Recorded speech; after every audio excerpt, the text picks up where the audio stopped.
Hello friends, you are most welcome to this channel Manoj sir SBL English classes. Friends, आज के इस video में मैं आपको पास्ट परफेक्ट टेंस का अनुवाद करना सिखाऊंगा। वैसे तो इस टेंस को फ्रेंड्स कठिन माना जाता है, जो कि है नहीं। मैंने पढ़ाने के दौरान देखा है कि छात्रों को अनुवाद करने में इस टेंस में बहुत सारी कठिनाइयों का सामना करना पड़ता है। उनके डाउट्स आसानी से क्लियर नहीं हो पाते। फ्रेंड्स, अगर हम कहें तो ये गलत ना होगा कि ये टेंस कन्फ्यूजन से भरा हुआ है। इस टेंस में पहचानने में कन्फ्यूजन रहता है। इस टेंस में अनुवाद करने में सेंटेंसेस में कई वैरायटीज़ होती हैं। इस कारण भी इस टेंस का अनुवाद करने में बहुत सारी कठिनाइयों का सामना करना पड़ता है। तो फ्रेंड्स, इन्हीं सारी कठिनाइयों को, इन्हीं सारे डाउट्स को क्लियर करने के लिए हम ये वीडियो बना रहे हैं और मैं आशा करता हूँ ये वीडियो आपको बहुत पसंद आएगा। और एक प्रॉमिस भी करता हूँ फ्रेंड्स कि आज के इस वीडियो के बाद आपको कोई डाउट नहीं रहेगा, आपका कोई डाउट नहीं बचेगा, सारे डाउट क्लियर हो जाएंगे। तो चलिए फ्रेंड्स, वीडियो को स्टार्ट करते हैं और देखते हैं। जैसा कि फ्रेंड्स आप बोर्ड पे देख रहे हैं, हमारा टॉपिक लिखा हुआ है पास्ट परफेक्ट टेंस और इसमें केवल हम आज अफर्मेटिव सेंटेंसेस का ही अनुवाद करेंगे। तो फ्रेंड्स, आप आगे देखें, पास्ट परफेक्ट टेंस में दो प्रकार के वाक्यों का अध्ययन किया जाता है। यानी कि पास्ट परफेक्ट टेंस में दो तरीके के सेंटेंसेस आते हैं। पहला सिंपल सेंटेंसेस यानी कि सरल वाक्य, अर्थात एक काम वाले वाक्य, यानी कि ऐसे सेंटेंस जिसमें केवल एक ही काम होगा। दूसरा कॉम्प्लेक्स सेंटेंसेस, मिश्रित वाक्य, अर्थात दो काम वाले वाक्य, ऐसे सेंटेंस जिनके अंदर दो काम होंगे, वो सारे सेंटेंस इन्हीं पास्ट परफेक्ट के अंतर्गत अनुवाद किए जाएंगे। अब इसकी पहचान को भी देख लेते हैं। अब हमने देख लिया कि दो प्रकार के सेंटेंस होते हैं, एक सिंपल सेंटेंसेस होंगे, एक कॉम्प्लेक्स सेंटेंसेस होंगे। अब हम देखते हैं पहचान। पहचान को लेकर के बहुत सारे डाउट्स हैं, तो आप प्लीज बहुत सीरियसली वीडियो को देखिएगा, कोई डाउट आपका रह ना जाए। देखिए, मेरा मानना तो यह है कि मेहनत से हर काम हो सकता है। अब कोई ये चाहता है कि मैं लेटा भी रहूं और मैं ज्ञानी भी बन जाऊं, तो ऐसा नहीं होगा। आप थोड़ी मेहनत कीजिएगा, फिर आपका काम आसानी से हो जाएगा। तो देखते हैं पहचान नंबर 1। जब दो घटनाएं, देख लीजिएगा, बहुत सीरियसली होकर के देखिएगा। जब दो घटनाएं भूतकाल में एक के बाद एक घटे, यानी कि बीते समय में दो घटनाएं घटे पर एक के बाद एक घटे और उनका आपस में घनिष्ठ संबंध हो, तो वहां पास्ट परफेक्ट टेंस होगा। तो फ्रेंड्स, आपने समझा कि भूतकाल में एक के बाद एक घटना घटे और उन घटनाओं का आपस में संबंध हो, तो वहां पर पास्ट परफेक्ट टेंस होगा। जैसे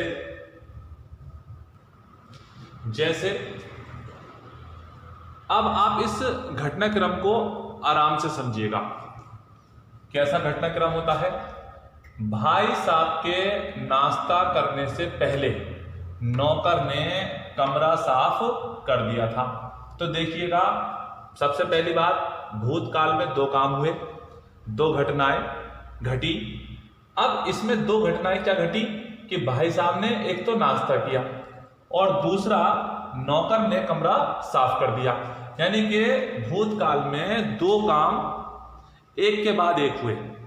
तो ये जो घटनाक्रम है कि पहले पहला काम हुआ फिर दूसरा काम हुआ, तो इस तरीके के सेंटेंस सारे ही पास्ट परफेक्ट टेंस में आते हैं। तो एक तो आपने ये देख लिया, भाई साहब के नाश्ता करने से पहले नौकर ने कमरा साफ कर लिया था, एक प्रकार इसके अंदर भी घटनाक्रम है। सीता के आने के बाद मोहन वहां से चला गया था। दो कार्य हुए, दो घटनाएं घटी, सीता का आना और वहां मोहन का वहां से चला जाना। तो यहां पर भी एक घटनाक्रम है, एक आया और एक व्यक्ति चला गया। तीसरा देखें, जब हम स्टेशन पहुंचे तो रेलगाड़ी जा चुकी थी। यहाँ भी एक घटना है, एक घटनाक्रम है कि स्टेशन पर पहुंचना और रेलगाड़ी का जाना, यानी कि दो दो काम हो रहे हैं सबके अंदर। चौथा, पिताजी ने कहा कि अंकुर पास हो गया है। तो देखिएगा यहाँ पर दो काम हुए, पिताजी का तो कहना हुआ और दूसरा पास होना हुआ अंकुर का। तो इस प्रकार के सारे सेंटेंसेस पास्ट परफेक्ट टेंस के अंतर्गत आते हैं। अब ये तो थी पहचान नंबर 1। अब मैं आपको पहचान नंबर 2 दिखाता हूं।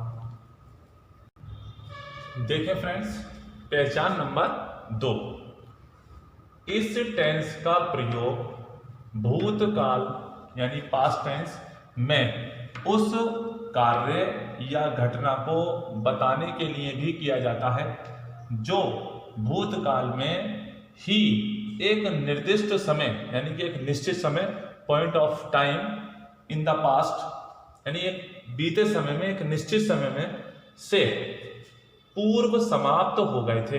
यानी कि ऐसी घटनाएं, ऐसे काम जो बीते समय में निश्चित समय से पूर्व समाप्त हो गए थे, तो ऐसे सारे काम भी पास्ट परफेक्ट टेंस में ही आते हैं।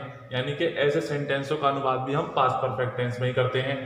अब जैसे मैंने इसे साबित करने के लिए एग्जाम्पल लिखा हुआ है, देखें। 8 बजे तक सब दुकानें बंद हो चुकी थी। तो आप देखेंगे कि भूतकाल में एक निश्चित समय दिया हुआ है 8 बजे तक, यानी 8 बजे तक सब दुकानें बंद हो चुकी थी। एक निश्चित टाइम है उस वक्त तक, यानी इस वक्त से लेकर के अगले उस 8 बजे तक वो सारी दुकानें बंद हो चुकी थी। दूसरा सेंटेंस देखें, वह 5 बजे तक यहां आ गया था। तो यहां 5 बजे तक एक भूतकाल में जो एक निर्दिष्ट, एक पॉइंट ऑफ टाइम है, एक निश्चित समय है, वो उस समय तक यहां आ गया था।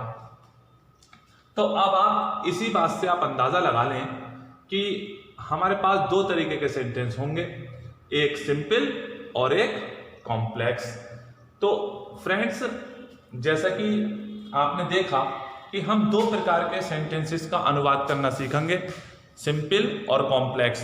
तो फ्रेंड्स, आप ये बात समझ लीजिए कि वीडियो आपका लंबा खींचेगा। तो इसी बात को ध्यान में रखते हुए मैंने सोचा है कि पहले मैं इस वीडियो के 3 पार्ट्स करूँगा।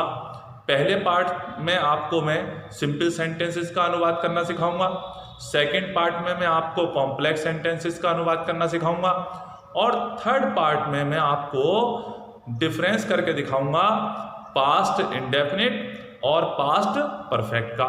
यानी कि पास्ट परफेक्ट और पास्ट इंडेफिनिट में क्या अंतर होता है, इस बात पे एक वीडियो बनाऊंगा मैं। तो फ्रेंड्स, आपने 2 पहचानें देखी, ये दोनों पहचानें जो हैं पढ़ने से पता चलेगी। अब एक तीसरी पहचान और है इसकी, जो शाब्दिक है, शब्दों के अनुसार लगाई जाती है, और वही चीज एक ऐसी है कि बच्चा सबसे ज्यादा वही परेशान होता है। क्यों? क्योंकि आप देख लीजिएगा कि यहां पर आ गया था, तो गया था तो पास्ट इंडेफिनिट में भी होता है। तो फिर हम कैसे समझें कि कब ये पास्ट इंडेफिनिट हो, कब ये पास्ट परफेक्ट हो? तो इन सारे डाउट्स को क्लियर करने के लिए चलिए फ्रेंड्स, हम थोड़ा और आगे बढ़ते हैं और पहचान नंबर 3 पे भी निगाह डाल लेते हैं। मैं आपको एक कंप्लीट वीडियो देना चाहता हूं ताकि आपको भविष्य में कभी भी पास्ट परफेक्ट से संबंधित कोई भी समस्या ना हो। एक एक बात पे मैं आपकी रोशनी डालूंगा, कोई डाउट नहीं छोड़ूंगा। आशा करता हूं ये वीडियो बहुत पसंद आएगा आपको। देखिए फ्रेंड्स, पहचान नंबर 3, ये शाब्दिक पहचान है। हिंदी वाक्यों के अंत में हम देख करके पहचान सकते हैं। देखें जरा, इस टेंस के वाक्यों के अंत में चुका था, चुकी थी, चुके थे, या था, ई थी, ए थे, आ था आदि अक्षर लगे रहते हैं तथा कार्य का पूरा होना भूतकाल में पाया जाता है। तो देखिए फ्रेंड्स, ये तीसरी पहचान है, और मेरा ऐसा मानना है कि जितने भी बच्चे हैं उनमें से ज़्यादातर बस यहीं से स्टार्ट करते हैं। इससे पहले मैंने जो बताया वो उसे देख नहीं पाते। मेरा मानना है 90% से ज़्यादा बच्चे वो जो 2 बातें मैंने पहले बताई थी उनको नहीं देख पाते, वो इसी शाब्दिक पहचान पर अटके रहते हैं और इसके अंदर ही असली कन्फ्यूजन है। बस यही समस्या का जन्म होता है। क्या जन्म होता है समस्या का? देखें जरा, बस यहीं से जरा मजा आएगा। देखिएगा भाई क्या क्या जन्म हुआ। देखिए, चुका था, चुकी थी, चुके थे, ये तो सही है बात, ये तो आप पहचान लेंगे और आराम से पास्ट परफेक्ट के नियम के अनुसार अनुवाद भी कर लेंगे। लेकिन अगर आप देखेंगे या था, ई थी, ए थे, आ था, ये सारी पहचान तो पास्ट इंडेफिनिट की भी है। अब कैसे पता चले हमें कि भाई ये सेंटेंस पास्ट इंडेफिनिट के हिसाब से अनुवाद करा जाए या पास्ट परफेक्ट के हिसाब से अनुवाद करा जाए? तो देखिएगा फ्रेंड्स, मैं अभी आगे बढ़ूंगा तो जब भी करके दिखाऊंगा। फिलहाल तो अभी यहीं पर ही इतना ही समझा दूं आपको कि जब भी कभी पास्ट परफेक्ट सेंटेंस में सिंपल सेंटेंस आएगा तो उसके अंदर कुछ शब्द लगे होते हैं। जैसे क्या शब्द लगे होंगे कि उसके सेंटेंस में पहले ही समझे, और अंत में जैसे 7 बजे तक, जैसे इस अवस्था तक, या चाय के समय तक, इस प्रकार के पहले ही शब्द बहुत आता है। तो ऐसे शब्द पास्ट परफेक्ट में लगे रहते हैं जो सेंटेंस को कंप्लीट करते हैं, उसके अर्थ को कंप्लीट करते हैं। लेकिन एक सेंटेंस जरा सा आप जरा यहां देखो, आप समझ में आ जाएगा। देखो, वह चला गया था, ठीक है। दूसरा देखो, वह जा चुका था, ठीक। तीसरा देखो, वह पहले ही जा चुका था। देखो, ये 3 सेंटेंस लिखे मैंने। अब आप जरा तीनों को ध्यान से देखो। देखो, गया था, ये हैगा, या था, ठीक। अब देखो, चुका था, ये, और देखो पहले ही जा चुका था। अब ये जो दो सेंटेंस हैं, इसमें भले ही चुका था, लेकिन ये दोनों पास्ट परफेक्ट के नहीं है। इसमें दिखता ही है आपको, पास्ट परफेक्ट नहीं है, ये है पास्ट इंडेफिनिट। मैं जब वीडियो बनाऊंगा ना इसके बारे में बहुत अच्छे से बताऊंगा मैं आपको। अभी तो फिलहाल मुझे आगे बढ़ना है। वीडियो के बड़ा होने का बड़ा डर रहता है, लंबा खिंच जाता है तो फिर लोग उसे देखना पसंद ना करते। तो इस तरीके से जरा मुझे मजबूरी रहती है मेरी थोड़ी सी। अब यहां पे देखो कि यहां ये पास्ट परफेक्ट है, पक्का पास्ट परफेक्ट। यहां पर ये पास्ट परफेक्ट है। कैसे पता चला? पहले ही से।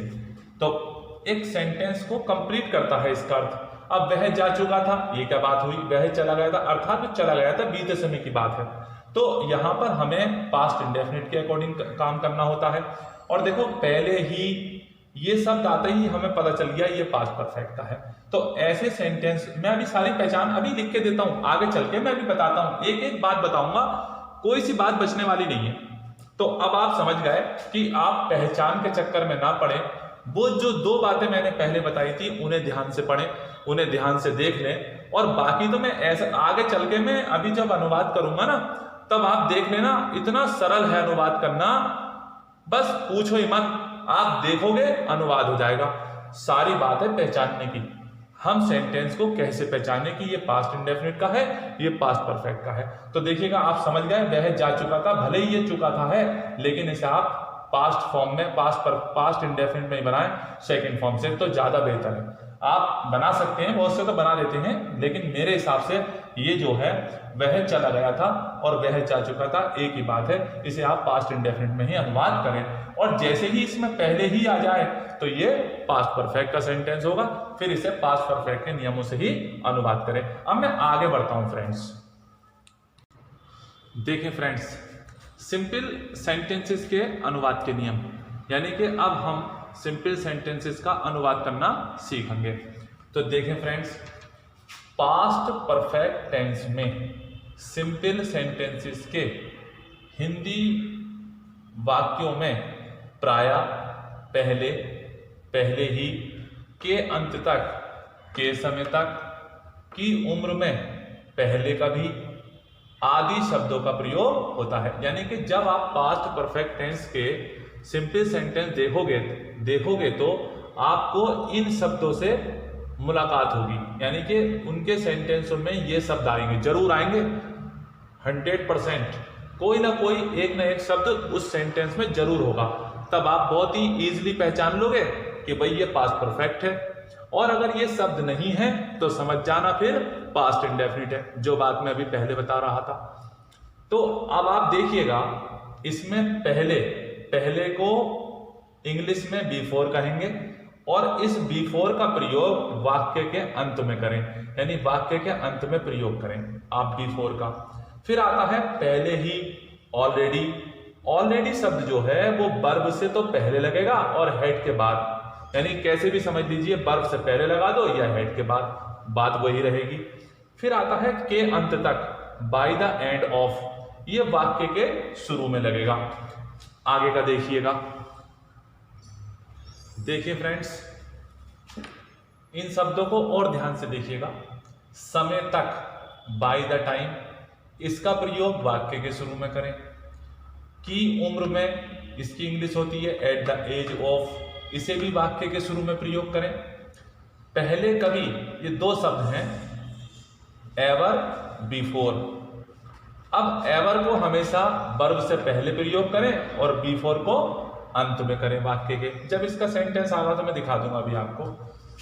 अब इसमें टिल और बाई का भी प्रयोग होता है। जैसे बाई का आप देख रहे हैं, शुरू में बाई का प्रयोग हुआ है, तो आप बाई के बारे में भी जान लीजिएगा, बहुत इंपॉर्टेंट जानकारी है। बाई का प्रयोग यदि कार्य निश्चित समय से पहले, देख लीजिएगा, कार्य निश्चित समय से पहले समाप्त होने की आशा हो, यानी जितने पे समाप्त होना है उससे पहले समाप्त होने की उम्मीद हो, तो तक के लिए बाई का प्रयोग करते हैं। इसी प्रकार से एक तक टिल भी होता है, वैसे तो तक और भी हैं लेकिन मैं यहाँ दो ही लूंगा, ये बाद में देखेंगे कभी। अब टिल का प्रयोग कैसे करना है, ठीक निश्चित समय के लिए, बिल्कुल ठीक समय के लिए, ठीक एकदम निश्चित समय हो, पक्का टाइम हो, तो वहां पर हमें तक के लिए टिल का प्रयोग करना होता है। अभी मैं आपको एग्जाम्पल से हर चीज क्लियर करके दिखाऊंगा। फ्रेंड्स, अब हमने 2-3 स्टेप तो पार कर लिए, पहचान का कर लिया, नियम का कर लिया। अब हम एग्जाम्पल्स में चलेंगे। एग्जाम्पल से भी पहले फ्रेंड्स, हम इसमें सिंपल सेंटेंस में जो स्ट्रक्चर चलेगा कि हमें कैसे कैसे करना है, मैं वो बता देता हूं अनुवाद के नियम में। तो चलिए पहले अनुवाद के नियम देख लेते हैं। देखिए फ्रेंड्स, एक ही रूल लगेगा अफर्मेटिव में, और वो ये है कि प्रत्येक सब्जेक्ट चाहे सिंगुलर हो या फिर प्लूरल हो, के साथ हेड लगाकर वर्ब की थर्ड फॉर्म का प्रयोग करते हैं। यानी सब्जेक्ट कैसा भी हो उसके साथ हेड लगाएंगे, वर्ब की थर्ड फॉर्म रखेंगे, और बाकी जैसे हर तरीके के सेंटेंसों में करते हैं हम, थर्ड फॉर्म के बाद फिर उसका ऑब्जेक्ट, फिर ऑब्जेक्ट वर्ड्स लिख देंगे, सेंटेंस हमारा अनुवाद हो जाएगा। इसलिए देखिए, मैंने इसको ना समझ पा रहा है तो मैंने ये स्ट्रक्चर लिखा है, यहाँ समझ जाइएगा। सब्जेक्ट लिखें, हेड लिखें, उसके बाद फिर वर्ब की थर्ड फॉर्म, ऑब्जेक्ट, फिर ऑब्जेक्ट वर्ड्स लिखें। इस तरीके से हम सेंटेंस का अनुवाद कर लेते हैं। अब हम आते हैं अपनी सबसे मेन बात पर, और वो है हमारे एग्जाम्पल्स। अब एग्जाम्पल से फ्रेंड्स अच्छे से, बहुत ही सीरियसली हर एग्जाम्पल को देखना। मैं उम्मीद करता हूं आपका एक भी डाउट नहीं बचेगा। अब मैं एग्जाम्पल देता हूं फ्रेंड्स। देखिए फ्रेंड्स, अब पहला एग्जाम्पल देखिएगा। मैं यह समाचार पहले ही सुन चुका था। तो हमारी सबसे पहली शर्त थी कि जब हम सिंपल सेंटेंस देखेंगे हिंदी का, तो उसमें कोई ना कोई वो शब्द जरूर आएगा जो मैंने अभी पीछे बताए थे। तो उनमें से देखिए एक शब्द आ गया पहले ही, आया कि नहीं आया? बस यही पहचान है पास्ट परफेक्ट की। अब सवाल है हम इसका अनुवाद कैसे करें। तो मैंने सारा तो सब बता ही दिया आपको कि जब भी कभी पहले ही की इंग्लिश हम ऑलरेडी का प्रयोग करेंगे तो हमेशा हमें उसे हेड के बाद और सब वर्ब से पहले रखना होता है, और यदि हम बिफोर का प्रयोग करेंगे तो वो सेंटेंस के लास्ट में करेंगे। अब मैं करके दिखाता हूं। देखो, सबसे पहला शब्द मैं, ये आया, आई, ठीक। इसके हिसाब से मैंने बताया था कि सब्जेक्ट कैसा भी हो सबके साथ आपको हेड लगाना है। लग गया है, 2 हो गए। अब इस हैड के बाद यहाँ पहले ही की अंग्रेजी ऑलरेडी रख लेंगे। ये देखिएगा, आई हैड ऑलरेडी। अब पीछे से जैसे हमेशा करते आ रहे हैं आप, सुन चुका, सुनने की हेयर होती है, हेयर की थर्ड फॉर्म हर्ड होती है, तो ये देखिएगा हर्ड। अब सुनने के बाद उल्टे चलिएगा इधर को, तो क्या आया, यह है समाचार, दिस न्यूज, या द न्यूज भी लिख सकते हैं आप। तो आप देखिएगा सेंटेंस पूरा तैयार हो गया, I had already heard this news. तो कितना सरल था, इसी से हमें पता चला। देखिएगा ये पहले ही की इंग्लिश ऑलरेडी। अब मैं अगला एग्जाम्पल लेता हूं, बात और ज्यादा साफ हो पाएगी। देखें फ्रेंड्स, इस एग्जाम्पल को ध्यान से देखें। 9 बजे तक सब दुकानें बंद हो चुकी थी। तो देखिए पहचान आपकी आ गई, बजे तक, ठीक। अब 9 बजे तक हो, 8 बजे तक हो, या फिर वो 7 बजे तक हो, तो हमें इससे क्या मतलब, हमारी पहचान थी 9 बजे तक। हमने भी बताया था आपको पहचान नंबर 2 में कि निश्चित समय से पूर्व जब काम समाप्त हो जाता है तो वहां पर भी पास्ट परफेक्ट होता है। तो ये भी पास्ट परफेक्ट है, 9 बजे तक। अब समझ लीजिएगा, अब से लेकर 9 बजे तक सब दुकानें बंद हो चुकी थी। तो अब यहां पर पहले हम इसी को अनुवाद कर लेते हैं। देखिए जब शुरू में इस तरीके से टाइम आए, जिस शुरू में आता है टाइम एक, तो और एक आएगा टाइम सब्जेक्ट के बाद, तो वहां पर थोड़ी स्थिति अलग करते हैं। जब शुरू में टाइम आए तो आप उसे इस तरह से लिखें, 9 बजे तक, तो तक को यहां लिखें बाई, ठीक, 9 बजे, बाई 9 o'clock।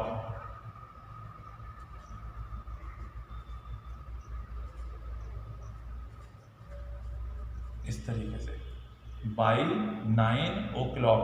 अब यहां से बनाएंगे सब्जेक्ट, ये है सब दुकानें, तो सब दुकानों को ऑल द शॉप्स।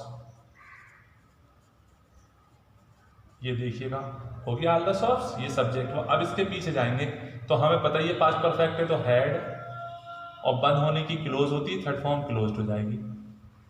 ये देखिएगा, तो हमारा सेंटेंस तैयार हो गया, by 9 o'clock all the shops had closed. तो पहचान भी ध्यान में रखिएगा और बनाने का तरीका भी ध्यान में रखिएगा। ये तक जब भी शुरू में आए तो बाई का प्रयोग कीजिएगा, और इस तरीके से समय को या जो भी बात हो अपने लिख दीजिएगा, और उसके बाद सब्जेक्ट पकड़ करके पीछे से उल्टा बना दीजिए। तो चलिए फ्रेंड्स, मैं तीसरा एग्जाम्पल लेता हूं। देखिए फ्रेंड्स, इस एग्जाम्पल को ध्यान से देखिए। 18 वर्ष की अवस्था में मैं ग्रेजुएट हो गया था। तो देखिए हमारी पहचान ये रखी है, 18 वर्ष की अवस्था में। तो सबसे पहले हम इसी पार्ट को करेंगे, पीछे से आएंगे, में एट 18 वर्ष की अवस्था, 18 वर्ष, 18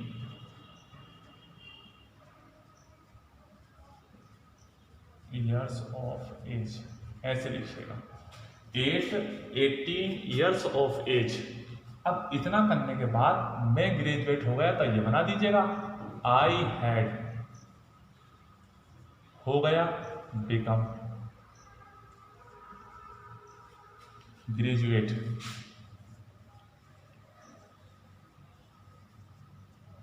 देखिएगा सेंटेंस आपका तैयार हो गया, 18 years of age I had become graduate. तो देखिए फ्रेंड्स, आपने देखा कितनी आसानी से हमने इसका अनुवाद कर लिया। बस आप इसे ध्यान से देखते रहिए ऐसे ही, और अंत तक वीडियो के साथ बने रहिएगा। मैं उम्मीद करता हूं कि कोई भी डाउट नहीं बचेगा। देखिए फ्रेंड्स, इस एग्जाम्पल को भी ध्यान से देखिएगा। पिछले वर्ष की समाप्ति पर 2000 गांवों को बिजली मिल गई थी। सेंटेंस बड़ा जरूर है पर अनुवाद करने में कठिन नहीं है।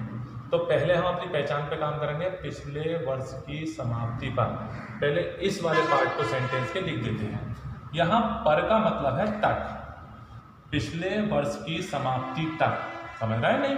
एक निश्चित समय से पहले पहले काम समाप्त हो जाए तो ऐसे सेंटेंस पास्ट परफेक्ट में आते हैं। तो हम यहाँ पर का मतलब जानते हैं, तक है, तो यहाँ लिखेंगे तक की बाई, बाई द, समाप्ति कहलाती है एंड, बाई द एंड, और की के लिए ऑफ, ये आया की, और पिछले वर्ष लास्ट ईयर। ये देखिएगा, तो by the end of last year. अब इतना काम हो गया, यहाँ से सब्जेक्ट रखा है 2000 गांव, ये पूरा 2000 गांवों को, क्योंकि मिलने वाली जो क्या मिल गई थी, 2000 गांवों को बिजली मिल गई थी। तो कितने गांवों को मिली? 2000 गांवों को। तो यहां से पहले लिखेंगे 2000 विलेजेस, 2000 विलेजेस।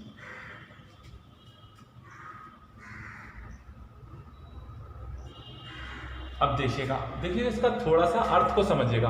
2000 गांवों को बिजली मिल गई थी, अर्थात 2000 गांवों ने बिजली पाई थी। तो इस तरीके से हम जब सेंस लगाते हैं तो हमें सब्जेक्ट की जानकारी आराम से हो जाती है। तो 2000 विलेजेस, 2000 गांव। अब मिल गई थी यानी पाई थी, तो पहले तो हम हेड लिखेंगे, और पाने की गेट होती है, उसकी थर्ड फॉर्म गॉट। तो यह हो गया हेड गॉट। अब क्या पाई थी? बिजली, इलेक्ट्रिसिटी। ये देखिएगा, तो सेंटेंस हमारा आसानी से अनुवाद हो गया। पिछले वर्ष की समाप्ति पर, by the end of last year, 2000 गांवों को बिजली मिल गई थी, अर्थात 2000 गांवों ने बिजली पाई थी।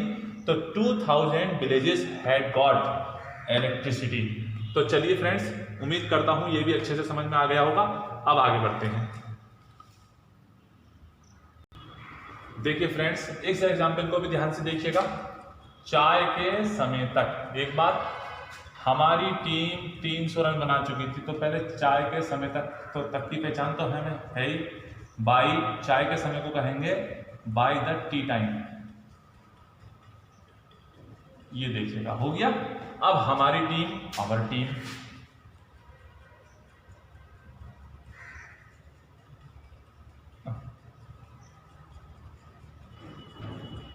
आवर टीम रन बना चुकी थी, तो पहले तो हेड लगाइएगा, जैसे कि हम जानते हैं सब्जेक्ट के बाद हेड आएगा।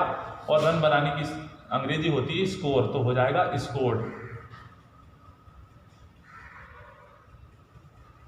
स्कोर्ड कितने रन बनाए? 300, 300 रन्स। ऐसे लिख करके और रन्स लिख दीजिएगा, तो हो गया तैयार sentence. By the tea time our team had scored 300 runs. तो चलिए फ्रेंड्स, अगला एग्जाम्पल लेते हैं। देखिए फ्रेंड्स, वह 5 बजे तक यहां आ गया था। तो देखिएगा, समय के कारण परफेक्ट है, वरना ना तो पास्ट इंडेफिनिट की जैसी पहचान है। तो वह 5 बजे तक, तो देखिए जब समय आपका सब्जेक्ट के आगे आ जाए तो ये वाला तरीका इस्तेमाल करिएगा, बाई का। और अगर सब्जेक्ट के बाद समय आए तो यहाँ पर टिल का। और वैसे भी पढ़ने से पता चल गया है ठीक निश्चित समय है, इसलिए यहाँ पर तक की अंग्रेजी टिल आएगी। तो कैसे आएगी देखें। सबसे पहले वह की, फिर हैड, उसके बाद आ गया कम, हियर, इसके बाद जब चले हियर। अब ये आया 5 तक टिल, और 5 बजे को 5 o'clock। ऐसे बनाए, तो he had come here till 5 o'clock। एक और लेते हैं बस। देखिए फ्रेंड्स, वह इन खिलौनों से पहले ही खेल चुका था। हालांकि मैंने सबसे पहला लिया था, लेकिन इसमें जो है मैं इसे 2 तरीके से करना चाहता था, जो कि पहले रह गया। अब मैं आपको दोनों तरीके से बताता हूं, पहले ही की इंग्लिश ऑलरेडी के रूप में, और पहले की इंग्लिश बिफोर के रूप में। कैसे होगा देखें। सबसे पहले वह, ही, उसके बाद है, और फिर पहले की ही ऑलरेडी। यहां तक तो आप सीख गए। अब यहां खेल चुका, खेलने की प्लेड, ठीक। अब इन खिलौनों से की विद, और इन खिलौनों की दीज टॉयज, ठीक। अब ये तो हुआ एक तरीका जो आपने पहले सीखा था। अब मैं इसे दूसरे तरीके से बताता हूं कि इसे आप ऐसे भी कर सकते हैं। तो ही हैड, ठीक। हम अब पहले की ही की इंग्लिश ऑलरेडी नहीं लगा रहे, सीधे पीछे से आते हैं, खेल चुका, ही हैड प्लेड, सही। और उसके बाद इन खिलौनों से, प्लेड के बाद इसका ऑब्जेक्ट विद दीज टॉयज, सही है। अब देखो सेंटेंस क्या बना, he had played with these toys. अब इसमें जो पहले हमने यहां छोड़ दिया था उसे हम लास्ट में इस तरीके से B4 करके कर सकते हैं, यानी लास्ट में हम B4 लगा सकते हैं, कोई प्रॉब्लम नहीं है। तो he had played with this toys B4। तो ये चीज़ मेरी बताने से रह गई थी, तो मुझे याद आई, मैंने कर दिया अब आपका। यानी कि अगर आप चाहें तो पहले ही की इंग्लिश यहाँ ऑलरेडी के रूप में यूज कर सकते हैं, और किसी वजह से भूल चूक हो जाए, आप ऑलरेडी लिखना भूल जाएं, तो लास्ट में फिर आप B4 लिख सकते हैं। तो देख लिया फ्रेंड्स आपने, पूरे टेंस में कंफ्यूजन ही कंफ्यूजन है, बहुत ज्यादा वेराइटीज है इसके अंदर। और ये तो सिंपल का हाल है, अभी कॉम्प्लेक्स में दिखाऊंगा मैं आपको। एक सेंटेंस और बता दूं, इस तरीके का सेंटेंस कभी सामने पड़ गया तो आपको थोड़ी परेशानी आ सकती है, पर मैं उसको भी हाथों हाथ क्लियर कर देता हूं। देखिए फ्रेंड्स, इस एग्जाम्पल को ध्यान से देखिएगा, थोड़ा खास है। तुम बचपन से तेज थे। अब देखो ये कैसा सेंटेंस है, इसका मतलब यह है कि तुम बचपन से तेज रहे थे। तो ऐसे सेंटेंसों में बी की थर्ड फॉर्म बीन का प्रयोग करते हैं। तो क्या होता है देखें, सबसे पहले तुम, यू, ठीक, इसकी हेल्पिंग वर्ब आ गई हैड। अब इसमें वो रहे के लिए हम बीन का प्रयोग करेंगे। यू हैड बीन, तुम रहे थे, क्या रहे थे, तेज। अब तेज का मतलब कोई वैसी चीज नहीं है, तेज का मतलब इंटेलिजेंट, इंटेलिजेंट, ठीक। You had been intelligent. अब बचपन से, देखो बस यहीं से पता चल गया है, क्योंकि परफेक्ट टेंस में समय आता है। बचपन से, सिंस चाइल्डहुड,